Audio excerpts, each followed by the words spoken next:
ضلع جنگ میں ہماری تشکیل ہوئی۔ یہ دریائی علاقہ تھا۔ وہاں ایک مسجد میں گئے تو انہوں نے انکار کیا کہ آپ لوگ ہمارے مسجد میں نہیں آئیں گے۔ ہم دوسری مسجد میں چلے گئے۔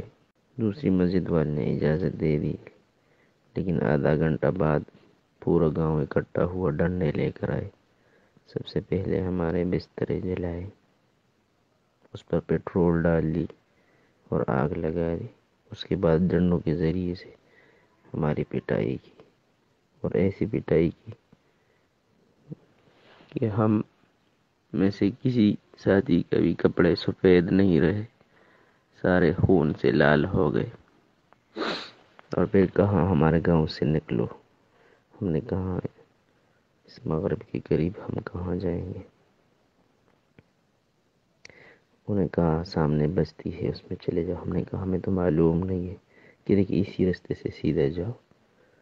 غلط رستہ انہوں نے بتایا۔ ہم چلتے رہے حتیٰ کہ 2 گھنٹے بعد ایک بستی میں پہنچ گئے۔ بستی والے مغرب کی نماز پڑھ چکے تھے، عشاء کے قریب۔ جب وہ ہمیں دیکھ کر تو انہیں ہمارا استقبال کیا اور آئے اور احوال پوچھا۔ پھر وہ چلے گئے، گھروں سے کپڑے لے کر آئے کہ ہمارے ساتھی کسی کے کپڑے بھی صاف نہیں تھے، سارے خون سے آلودہ تھے۔ ہم نے ادھر نماز پڑھ لی۔ پھر انہوں نے پوچھا کہ آپ کشتی کے ذریعے سے آئے؟ ہم نے کہا کیوں، یہ تو رستہ ہے۔ کہ نہیں، آپ لوگ دریا پار کر کے آئے۔ پتہ نہیں، کہ راستہ تو دوسری طرف ہے، ادھر پل ہے، آپ کہاں سے آئے؟ ہم نے سیدھا سے۔ کہ کوئی کشتی ہو نہیں، سیدھا۔ کہ ادھر دریا ہے، ہمیں پتہ ہی نہیں لگا دریا کا۔ رات کو جب سارے سو گئے، صبح اٹھے، ہر کسی نے کہا حمید صاحب خواب دیکھا ہے، خواب دیکھا۔ خواب جب سنایا گیا تو سب نے ایک ہی خواب دیکھا تھا، اور خواب یہ تھا رسول اللہ صلی اللہ علیہ وسلم گھوڑے پر تشریف لے، ساتھ بہت سارے صحابہ بھی تھے۔ حضور صلی اللہ علیہ وسلم کے ہاتھ میں دودھ تھی۔ حضور صلی اللہ علیہ وسلم نے فرمایا یہ میرا صحابہ کی جماعت ہے، انہوں نے میری دین کی خاطر بہت مشقتیں کی، اللہ نے ان کو جو اجر دینا ہے وہی اجر آپ لوگوں کو بھی دیں گے۔ مبارکباد دے کر حضور صلی اللہ علیہ وسلم تشریف لے گئے۔ اگلے دن 11 بجے ساتھی سوئے تھے، میں دیکھ رہا تھا سامنے سے ایک ٹرالا اور لوڈر بھر کے آ گئی۔ میں نے دیکھا کہ وہی لوگ تھے جنہوں نے اگلے بستی میں ہمیں مارا تھا۔ تو دل میں تو یہ خیال ہے کل صرف مارا تھا، آج تو جان سے ہی مار دیں گے۔